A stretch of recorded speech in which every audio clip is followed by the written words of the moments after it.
श्रीमद् भगवद गीता भाग 1। श्रीमद् भगवद गीता को जानने से पहले हमें ये जानना चाहिए कि भगवान श्री कृष्ण कौन हैं, उनके विस्तार कौन कौन से हैं, ताकि आप श्रीमद् भगवद गीता को अच्छे से समझ सके। तो आइए बिना देर करते हुए आज की इस वीडियो को शुरू करते हैं।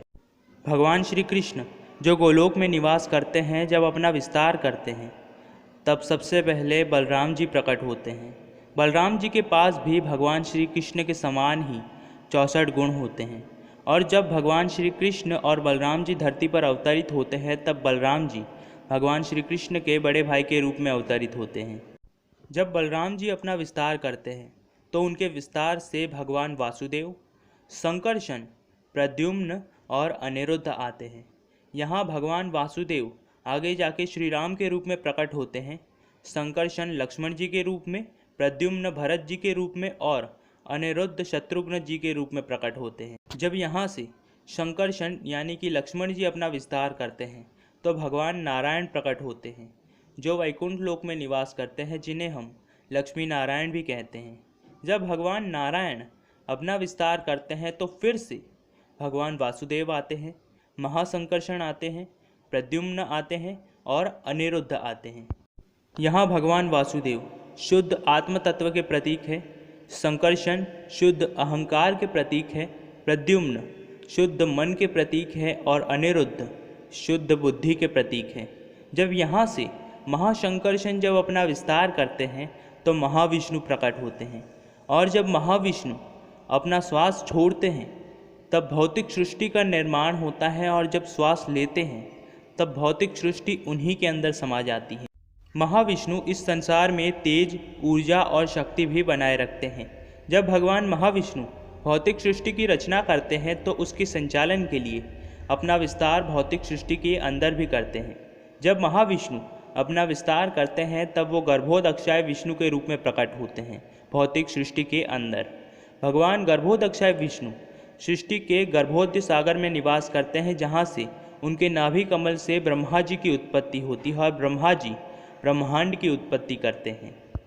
जब ब्रह्मांड की उत्पत्ति होती है तब भगवान गर्भोदक्षाय विष्णु ब्रह्मांड के अंदर अपना विस्तार करते हैं। जब गर्भोदक्षाय विष्णु अपना विस्तार करते हैं तब वो शिरोदक्षाय विष्णु के रूप में प्रकट होते हैं। शिरोदक्षाय विष्णु इस संसार के ब्रह्मांड के कण कण में निवास करते हैं। जो लोग कहते हैं कि भगवान कण कण में हैं, वो यही शिरोदक्षाय विष्णु ही है जो इस संसार के कण कण में निवास करते हैं। जब भगवान शिरोदक्षाय विष्णु अपना विस्तार करते हैं ब्रह्मांड के अंदर तो उनके अलग अलग अवतार प्रकट होते हैं, जैसे कि लीला अवतार, गुण अवतार, युग अवतार, आवेश अवतार और मनवंतर अवतार। इन सभी अवतारों में भगवान शिरोदक्षाय विष्णु इस संसार का संचालन करते हैं। यहाँ हम आपको गुण अवतार के बारे में बताने वाले हैं। गुण अवतार, इस गुण अवतार में शिरोदक्षाय विष्णु भगवान विष्णु के रूप में प्रकट होते हैं, ब्रह्मा जी के रूप में प्रकट होते हैं और शिव जी के रूप में प्रकट होते हैं। भगवान के इस गुण अवतार में जिस तरह भगवान श्री कृष्ण 64 गुणों को धारण करते हैं, वैसे ही भगवान विष्णु के पास 60 गुण होते हैं, ब्रह्मा जी के पास 50 गुण होते हैं और शिव जी के पास 55 गुण होते हैं। भगवान विष्णु इस संसार का पालन करते हैं सतोगुण को धारण करके, लेकिन वो इस सतोगुण से परे होते हैं।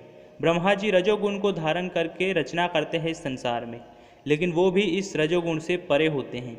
भगवान शिव भी तमोगुण को धारण करके इस संसार का संहार करते हैं, लेकिन वो इस तमोगुण से परे होते हैं।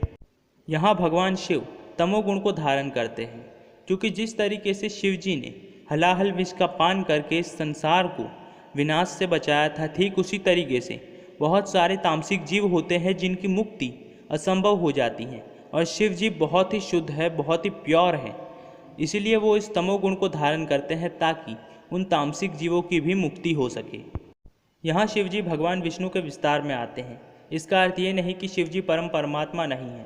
गोलोक में जो भगवान श्री कृष्ण निवास करते हैं वही सदा शिव भी है, लेकिन हमने यहाँ पे केवल कृष्ण तत्व के विस्तार की बात की है। यहाँ सदाशिव तत्व के विस्तार की बात करेंगे तो इनके अंदर शिव जी के भी विस्तार आएंगे, जैसे महाशिव, शंभु, शंकर और रुद्र जैसे विस्तार भी यहाँ आते हैं। तो इस वीडियो में हमने आपको बस कृष्ण जी के विस्तार के बारे में बताने की कोशिश की है, कृष्ण कौन है ये समझाने की कोशिश की है। श्रीमद् भगवद गीता के इस पहले भाग में बस इतना ही है। इसके अगले भाग में हम भगवत गीता के पहले अध्याय से अध्ययन शुरू करेंगे और गहराई से भगवत गीता को समझेंगे। तो आज की अगर वीडियो पसंद आई हो तो वीडियो को लाइक कर दीजिएगा, शेयर कर दीजिएगा और भगवत गीता के इस कंप्लीट कोर्स को सीखने के लिए, समझने के लिए चैनल को अभी से सब्सक्राइब कर दीजिए ताकि आपको आगे के अपडेट भी मिलते रहेंगे। धन्यवाद।